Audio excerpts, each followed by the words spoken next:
Homage to the fundamental teacher Buddha Shakyamuni, homage to the wisdom warrior Manjushri, homage to all the benevolent lineage masters. The Dharma, infinitely profound and subtle, is rarely encountered even in millennials. Now that we are able to hear, study, and follow it, may we fully realize the Tathagata's true meaning. In order to liberate all sentient beings, let us generate the supreme bodhicitta.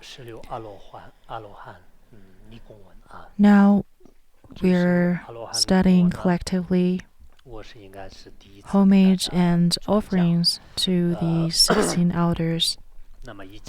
This is my first time teaching this prayer. In Tibetan Buddhism, this is a prayer or a praise or a practice of paying homage. It's really well known throughout Tibetan regions. All schools have been attaching great importance on this prayer. As to reasons for teaching and translating this prayer, last year, several Dharma fellows in Larangar requested me to translate it. Additionally, I wanted to translate and teach this prayer when His Holiness was still alive. I understand this prayer's importance from the history of Tibetan and Han Buddhism. Prior to the Buddha's parinirvana, he entrusted the Dharma to the 16 great arhats. He requested them not enter nirvana and remain in this world until after the Buddha Dharma comes to an end. In front of the Buddha, all the great arhats vowed to protect the Dharma. So this prayer to the 16 arhats is very important. Now we have good causes and conditions to teach this prayer. What is that sound there? Someone is making maintenance on the heater.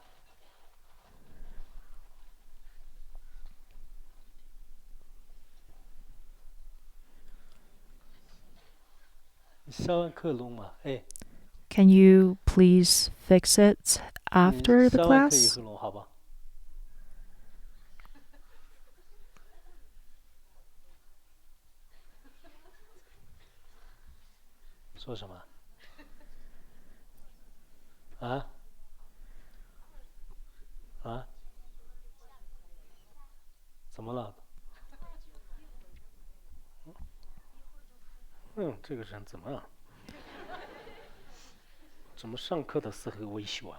Why they're doing it while we're having Dharma lessons?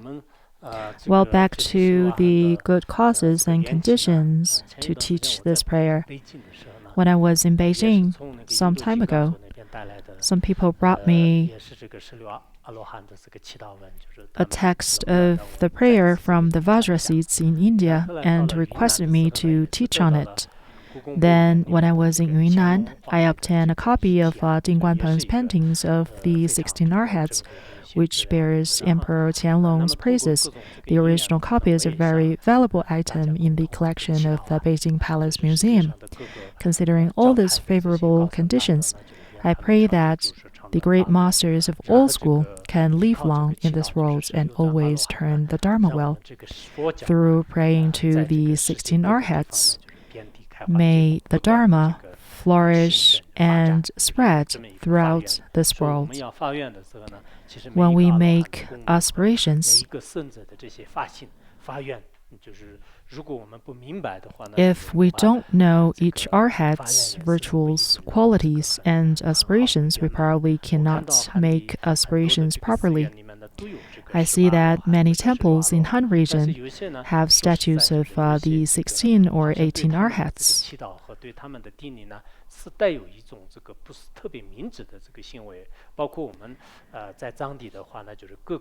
Almost all Tibetan Buddhist temples have wall paintings featuring 16 arhats, but many don't know how to properly pray and pay homage to these arhats. As Buddhists, we should know about the deeds of these 16 great disciples of the Buddha. Non-Buddhists should know that these Buddhism records are not superstitious. They're not fairy tales. They are historical records. Some city dwellers tend to be very hasty. They believe that anything they cannot comprehend is a legend or superstition. Even certain Buddhists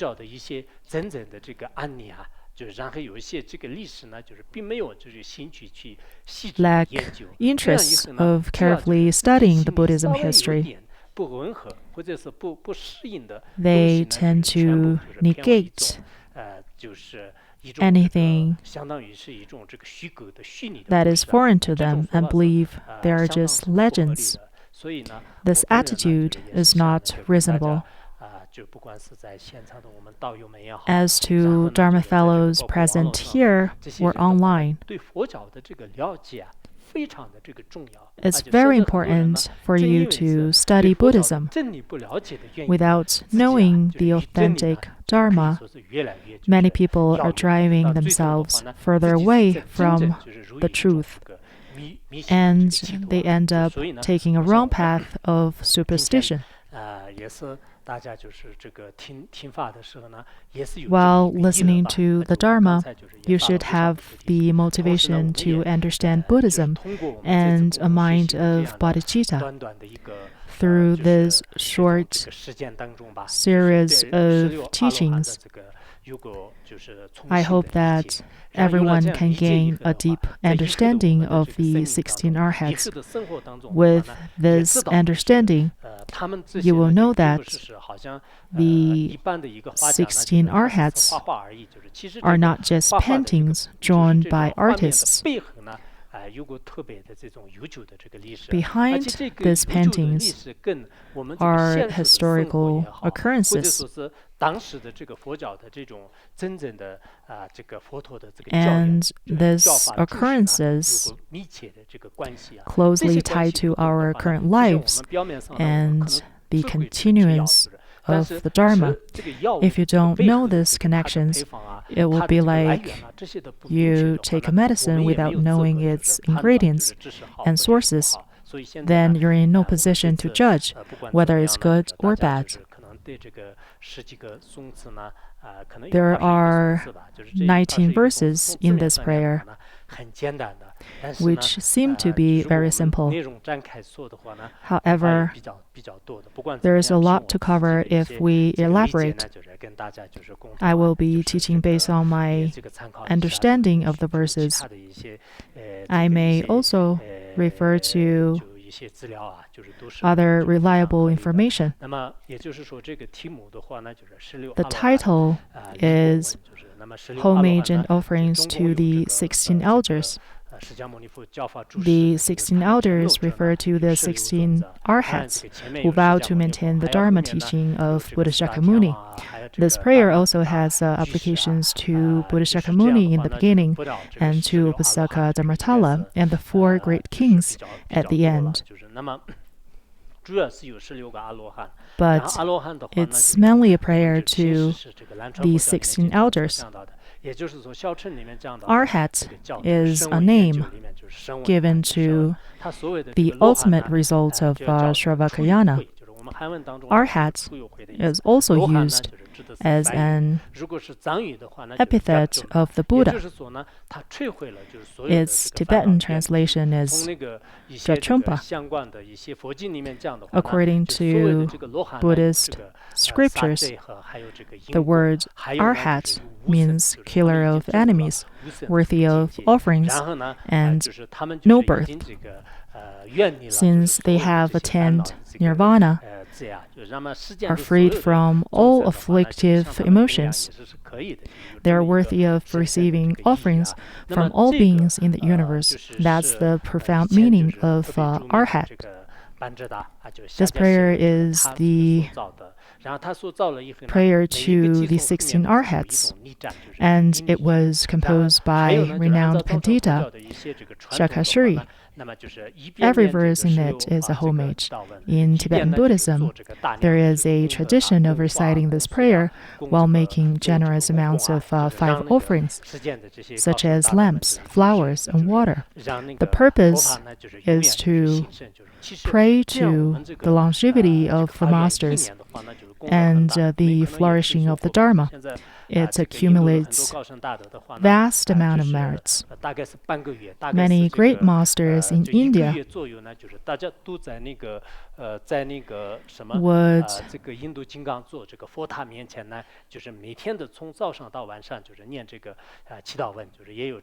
recite this prayer for about a month each year in front of Buddha Gaya, every year from morning until night. Our academy holds many collective recitation of this prayer when His Holiness was alive. When His Holiness gave teachings at the Namdroling Monastery in southern India, I heard about a person who was skilled at mirror divination and lived close by. In Tibetan Buddhism, mirror divination can accurately foretell future occurrences. So I went to see this elderly person to ask him for longevity of His Holiness, what prayers should be recited. After performing mirror divination, he said that homage and offerings to the 16 elders should be recited 100,000 times. I can't remember the exact number. And in Nepal, I bought a well-printed Tibetan loose-leaf text of the prayer. Afterwards, the Sangha in our academy recited this prayer for a long period for longevity of His Holiness. Han Chinese probably are not very familiar with this prayer, but it's very important. Some people just pay lip service. They would say, "Oh, my Guru, I wish you live long and turn the Dharma well." Well, merely doing this won't necessarily prolong your Guru's life. It's better to recite this prayer, because relying on the boundless miraculous powers and blessings of these Arhats and their aspirations and words of truth, the lifespan of all great masters who generally uphold the Dharma can be prolonged.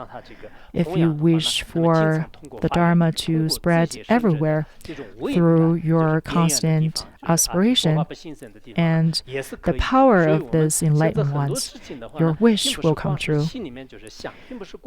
It's really not enough to just think or talk about Dharma activities. We need to employ skillful means to achieve them.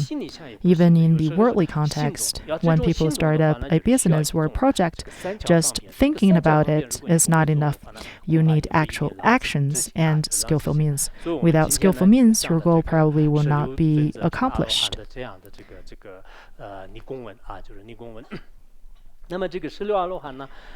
Back to this prayer. In Han Buddhism, ever since Buddhism spread to Han regions, there has been mention of the 16 Arhats in several Buddhist texts, such as treatises of entering the Mahayana path. However, the place of residence of each Arhat was not expressly described back then. In Tang Dynasty, Xuanzang translated Nadimitra Vadana It's a text spoken by the great arhat Nadimitra. This text has clear records concerning each of the 16 arhats, including their places of residence, followers, and gestures. In late Tang Dynasty, the 16 arhats became widely known throughout Han region. Later, the concept of the 18 arhats emerged in Han Buddhism. The Qianlong Emperor and Shangha Ketutu both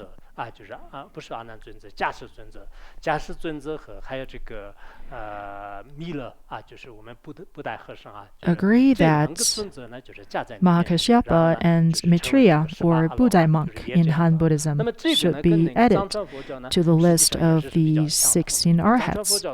In Tibetan Buddhism, the list is quite similar, except for minor differences regarding their gestures or places of residence. Later on,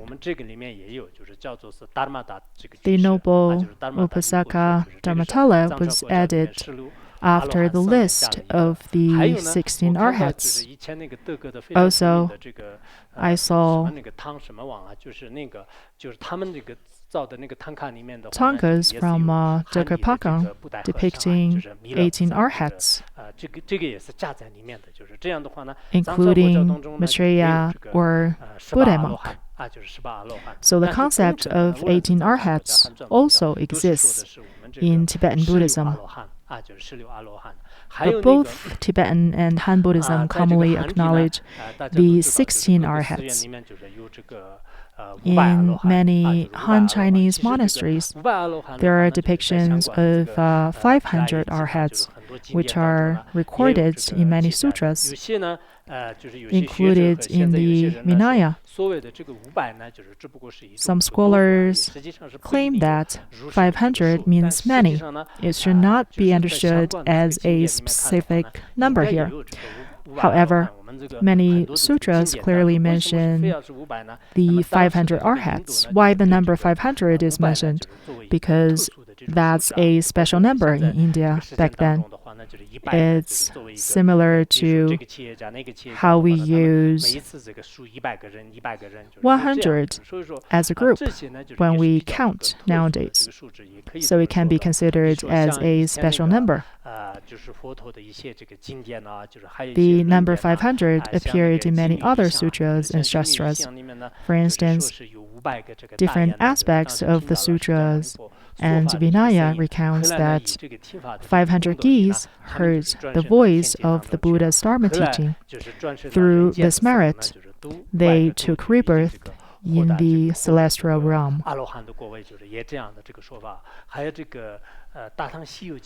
Also, in Xuanzang's Great Tang records on the western regions, 500 bats heard the voice of Dharma teaching. They listened very attentively. They were later reborn as humans and attained arhathood. The treatise on the great Prajnaparamita mentions a story about 500 rishis practicing meditation in a secluded place, and they generated greed upon melodious voice of a woman. So they regressed from meditation, but eventually they attain arhathood. Many people have probably seen statues of 500 arhats in Han Buddhism temples, as great masters would traditionally make these statues in temples. My book Records on Mount Wutai contains many stories about the 500 arhats. When I visited Baoguang Temple in Chengdu, I heard that the 295th arhat is Emperor Kangxi, and the 360th arhat is Emperor Qianlong, but I don't know about the details. Anyhow, arhats are supreme objects of homage, whether we practice Han Buddhism or Tibetan Buddhism. Some people might believe that arhats aren't worthy of respect, since they're Hinayana practitioners. They believe that they're Vajrayana or Mahayana practitioners and denigrate arhats as if they have achieved a higher realization. This attitude is unreasonable. According to sutras, arhats have at least realized the selflessness of the individual. We should be well aware of whether we have attained such a realization. When you encounter suffering, you will know that you have not realized even a small portion of the selflessness of the individual, since your pain and afflictive emotions are so obvious. Moreover, the arhats are not necessarily Hinayana practitioners. Some arhats are actually emanations of bodhisattvas. Many of you are very familiar with the Universal Gate chapter. It says that Avalokiteshvara emanates in various forms to benefit beings. If being a Buddha can benefit beings, he will take the form of a Buddha. If being a bodhisattva can benefit beings, he will take the form of a bodhisattva. If being a predicta Buddha can benefit beings, he will take the form of a predicta Buddha. If being an arhat can benefit beings, he will take the form of an arhat. He will also take the form of kings, rishis, brahmins, beggars, and bhikkhus in order to benefit sentient beings.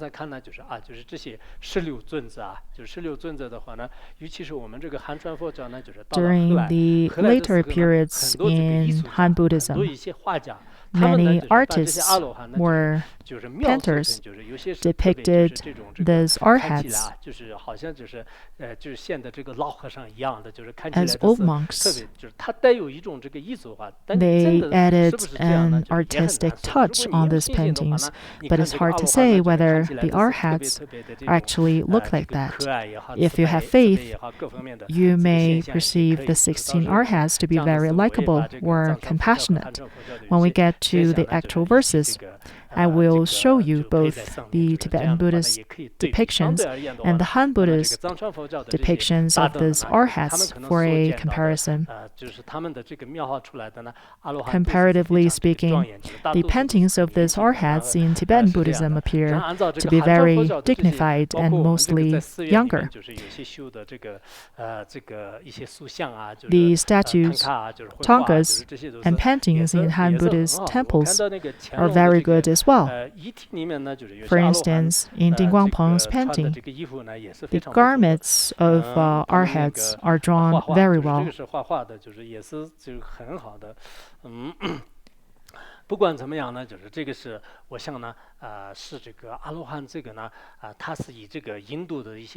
When Indian practitioners are visualizing these arhats, they will appear as Indian people.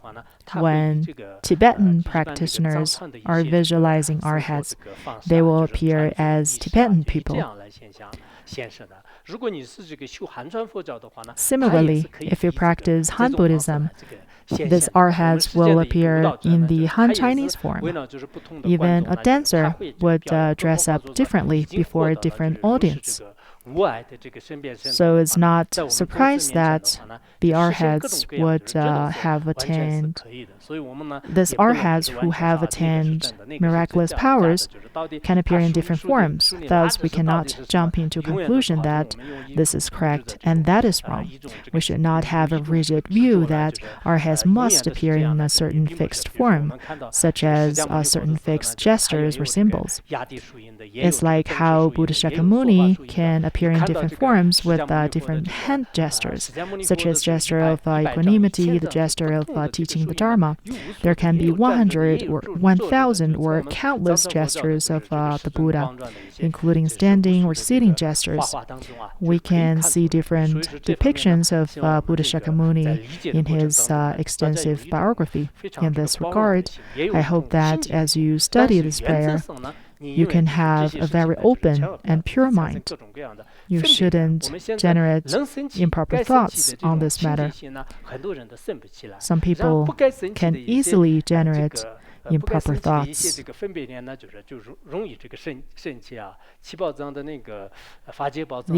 treasury of Dharmadhatu in the 7 treasuries says that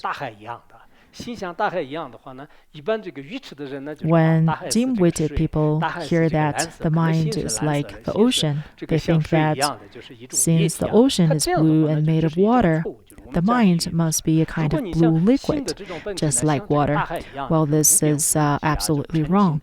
In this simile, the nature of mind is vast, boundless, and clear, just like an ocean.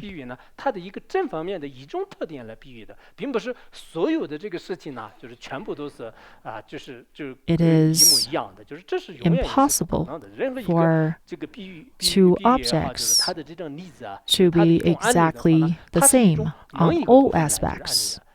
When we use a simile, we draw analysis of a certain aspect between 2 objects. People with virtuous roots can accurately understand this simile and be benefited upon reading Buddha's stories. A devoted person would think that the stories of Buddhas and Bodhisattvas are marvelous and immediately generate immense faith. But a person with wrong views might think that the stories are just mysterious tales. When we study the White Lotus, an extensive biography of lives of Buddha Shakyamuni, people varied in terms of benefits they gained. Those who accumulated virtuous roots in the past have a good knowledge of Buddhism, were deeply touched by the stories, while some people who are full of improper thoughts and lack basic knowledge of Buddhism pick a lot of faults after reading this text and generated afflictive emotion. So people differ in terms of their capacities and merits. We should understand each story in the correct manner. It's very important. Otherwise, even if Buddha Shakyamuni or any wise person in this world were come to you and talk to you, you would still find faults in their words. For instance, when famous scientists like Einstein and Newton are teaching science, their opponents can still find many faults.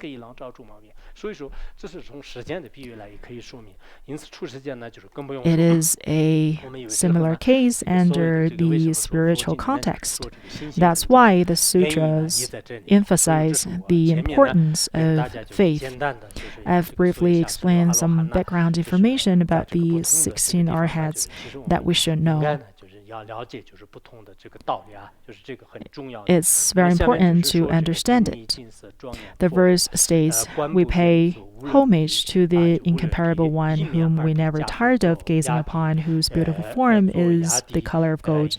With one face, 2 hands, and is seated in cross-legged posture while making the gesture of touching the earth and resting in equanimity, grant your blessings, so that the life of the teacher may be secure and the teachings may flourish and spread."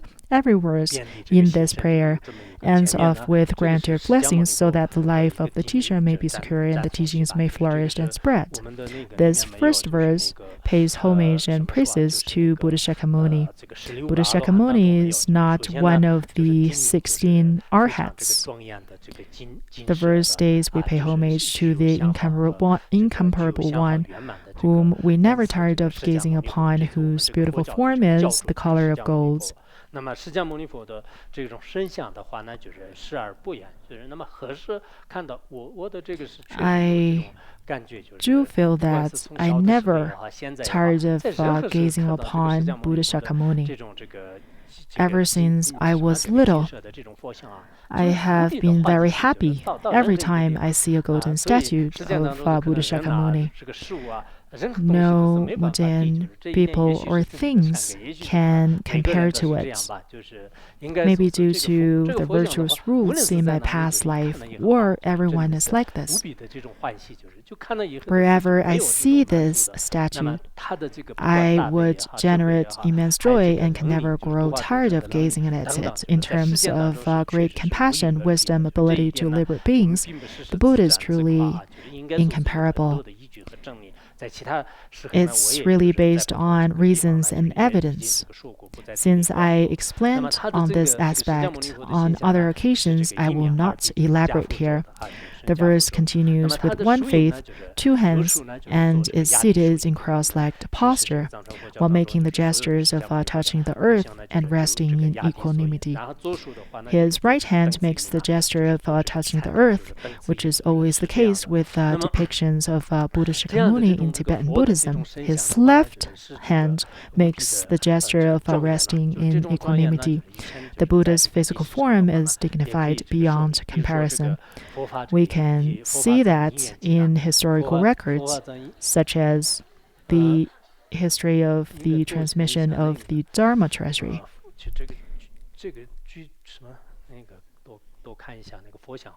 The screen should show images of the Buddha, not me.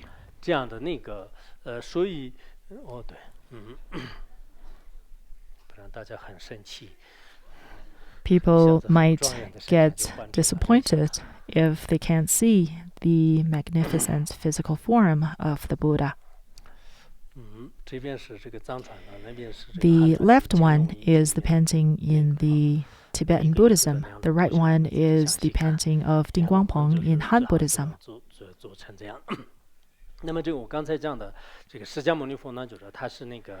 As I said, in the history of the transmission of the Dharma treasury, there is a story that clearly describes the Buddha's physical form. A very great master named Upagupta, he became known as the perfect Buddha without marks, who possessed the 3 knowledges and 6 supercognitions, and all other noble qualities. He came to the world around 100 years after the Buddha's parinirvana. Once, Upagupta thought to himself, I have already realized the Buddha's teachings and see the Buddha's Dharmakaya, but have never seen the Buddha's physical body with all its magnificent marks. So he asked around and learned that a 120 years old bhikkhuni had seen the Buddha in person, so he went to visit this bhikkhuni. As he entered her house, there was a bowl full of oil by the door. He accidentally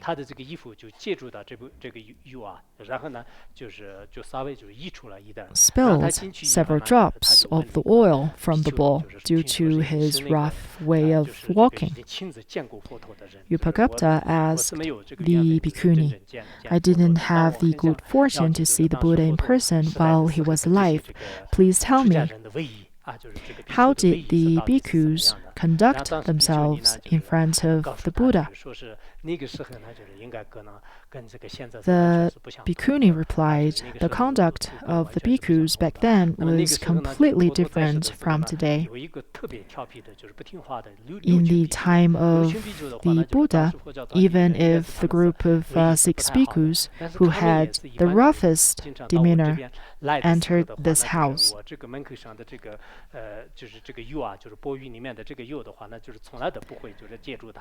they would not drop a single drop of oil from that bowl. You are a great master of the present time. Yet, when you enter this house, you spilled several drops of oil from that bowl. From this, he knew that during the time of the Buddha, the conduct of the bhikkhus were exemplary. Yupagupta then asked, what was the Buddha's magnificent body like when you saw him?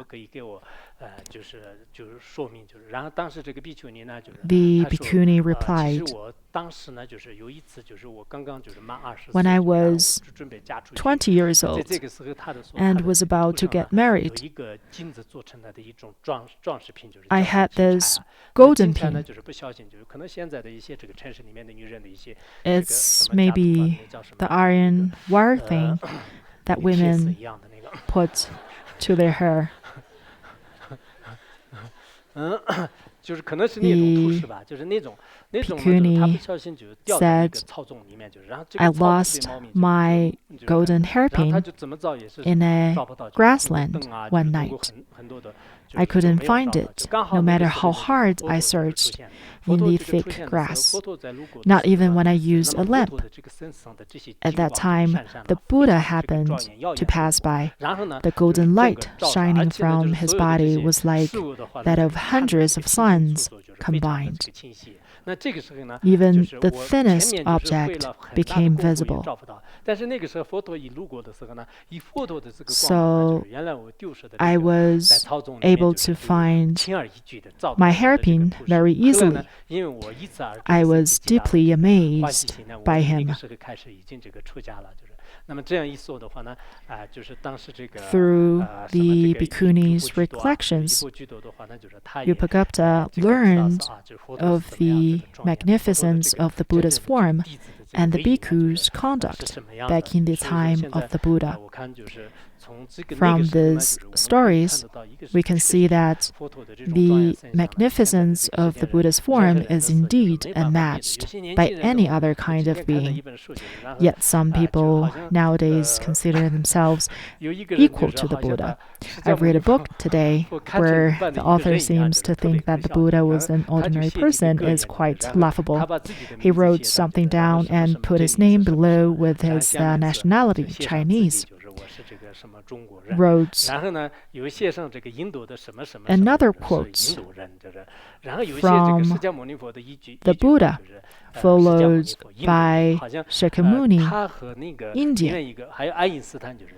He also quoted Einstein and incorrectly identified him as British. It appears that he considers himself equal to the Buddha and Einstein, but in fact, even Einstein cannot compare to the Buddha. We should read and understand the sutra. Those who don't know great qualities of the Buddha often think he was some sort of famous historical figure like national presidents, celebrities, or writers of current times, such as Lu Xun or Guo Moruo. If you believe Buddhists are just boasting themselves, you can refer to the Tripitaka and all teachings of the Buddha and ask yourself, can any ordinary people match the Buddha? So no one can actually match the Buddha's magnificence here. That's why this verse states that the Buddha is the incomparable one whom we never tired of gazing upon. But currently, as mentioned by the old bhikkhuni, the demeanor of monastics has been deteriorating. Thus, I hope that whether you're a monastic or lay practitioner, you should pay particular attention to your demeanors. When I visited other places this time, I heard about some Buddhist misbehaviors. On one hand, that's expected in this generation age. On the other hand, some monastics probably didn't generate renunciation when they took ordination.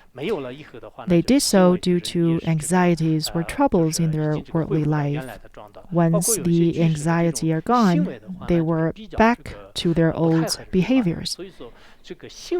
So maintaining proper behaviors is very important, including the way you dress, your language, and all your actions. Some people wear monastic robes, but haven't learned any precepts, so they behave like ordinary people.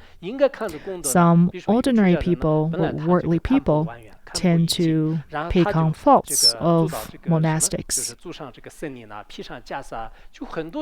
They don't focus on the merits of monastics, such as their detachment from worldly phenomena.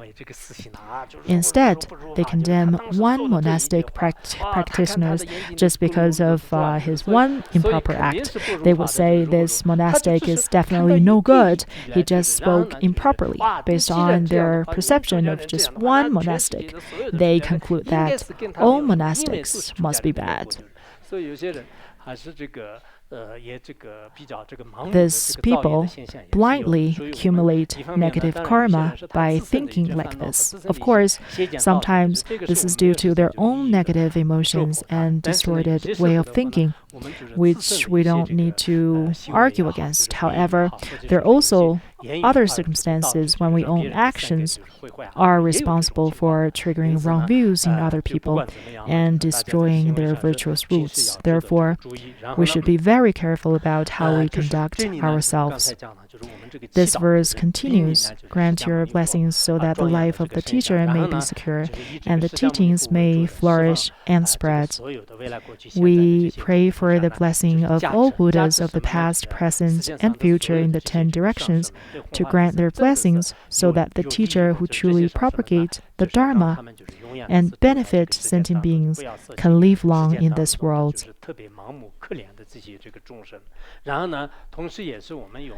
In the meantime, we pray for the boundless blessing power of the Buddha so that the Dharma may flourish everywhere. The power of our collective aspiration can be enormous. We are amazed by the power of nature, such as the flow of water or movement of air. However, the mind's power of aspiration is even greater. For instance, there will be tremendous amount of power if everyone attending this lecture prayed sincerely to Buddha Shakyamuni, wishing that the life of all the great masters can be secure and their lifespan can be extended, even for just an hour or a day.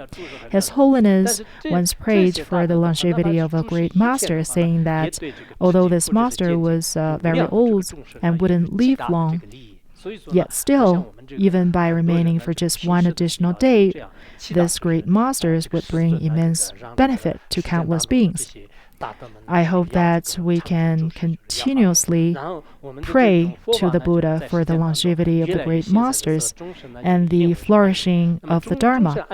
If that can be achieved, then all beings can attain happiness and the entire world will be at peace.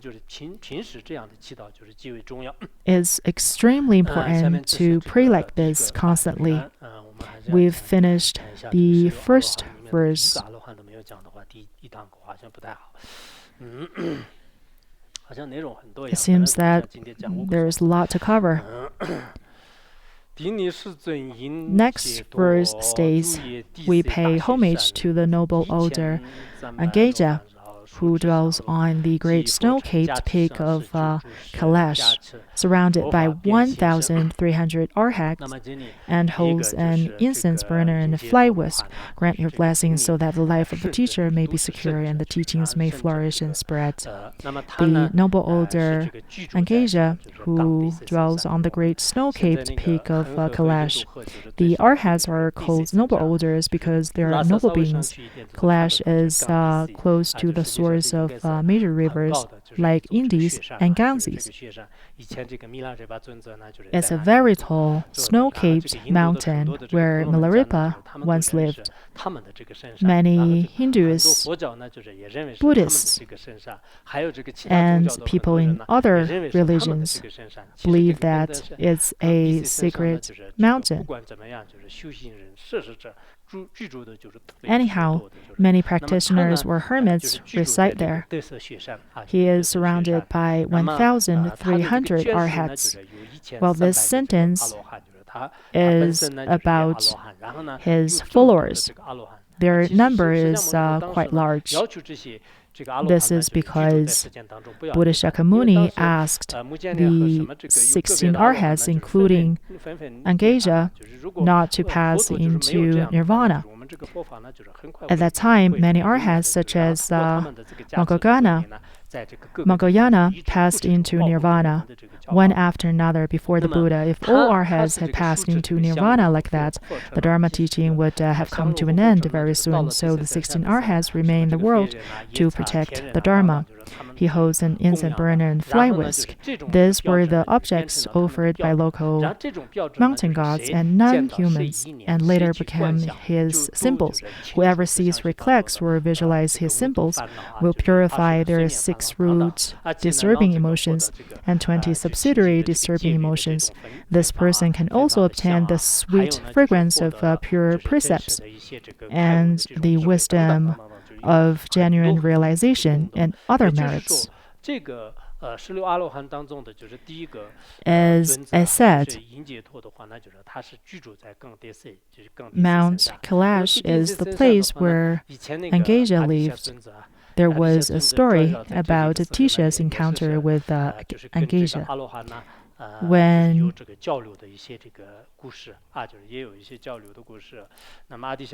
Atisha and his students were circumambulating this mountain, they saw rocks with footprints of a Buddha and the 500 arhats. Then they heard the sound of a wooden rod beating. Atisha said, Angeja and his followers are just about to have lunch. They are inviting us. Let's go. In Han Buddhism, too, there are lots of stories about meetings between great masters and arhats, though in particular, there are a lot of stories about Atisha's encounter with the 16 arhats. This one story took place while Atisha was staying at Dragyerpa Monastery. One day, Atisha told his disciple,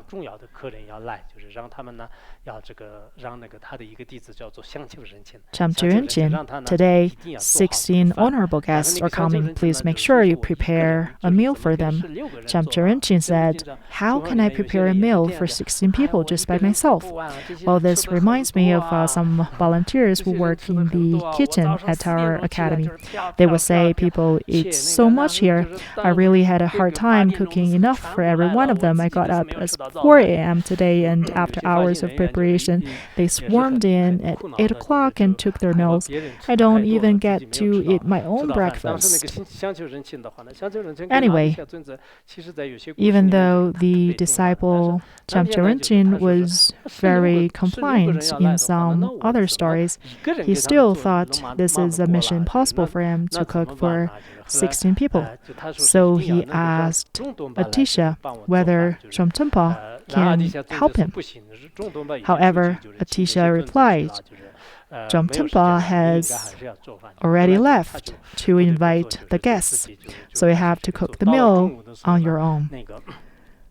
Jomtpa had no choice but to do it by himself. Around noontime, Jomtpa come back along with 16 elders who all dressed in Indian clothing. They ate together and practiced the Dharma together. From that time onwards, Atisha established the tradition of reciting prayers and making special offerings to the 16 arhats on the 15th and 30th days of the Tibetan calendar. There are a lot of stories like this which are well known among Tibetans. Atisha must have had a special karmic connection with Angaja. The life story of Angaja can be found in the Vinaya in its minor division section. He is referred to as fireborn because he was born in fire. This is quite a long story. Do I have time to cover it? I should have enough time. 他是怎么讲的呢？是那个毗拉耶经当中有啊，就可能不一定讲的很那个的，但是大概的可以在这讲一下。 I will just briefly tell this story. During the time of the Buddha, 在这个王舍就刚开始的时候，王舍城呢有一个就是长者。 there was a wealthy elder called Shanxian who lived in the city of Rajriha. She was very devoted to Jainism. One morning, Buddha Shakyamuni passed by his house. Shanxian immediately thought he should ask the Buddha for a prediction since his wife was pregnant. He asked, "My wife is pregnant. Will the child be a boy or a girl? What will become of the child in the future?" The Buddha replied, "Your child will certainly be a boy. He will bring glory and prosperity to your family. He will become very wealthy and will later become a monk and attain arhathood." After making these prophecies, the Buddha left. A nearby jin saw the Buddha passing by Shanxian's house, and he came and asked Shanxian what happened. Shanxian told him the prophecies that the Buddha made about the child. The jin was skilled at fortune telling. And through his observation, he concluded that the Buddha's prophecies had been all correct. But he was afraid that if he agreed with the Buddha, Shanxian would have more respect for the Buddha than for him. So he said of Gautama's prophecies, some were correct, but others were wrong. It is true that your child will be a boy, however, instead of bringing glory and prosperity to your family, he will actually bring your great misfortune. After he is born, your household will be destroyed by fire. Upon hearing this, Shanxian decided to terminate his wife's pregnancy. Firstly, he tried to feed her abortion pills, but it didn't work. Shanxian then tried to give his wife a special type of massage, but it didn't work. As a last resort, he took his wife's life. Having done so, he felt a great sense of relief. Since he believed that the child could no longer bring misfortune upon him, he carried her corpse to a channel ground to be cremated.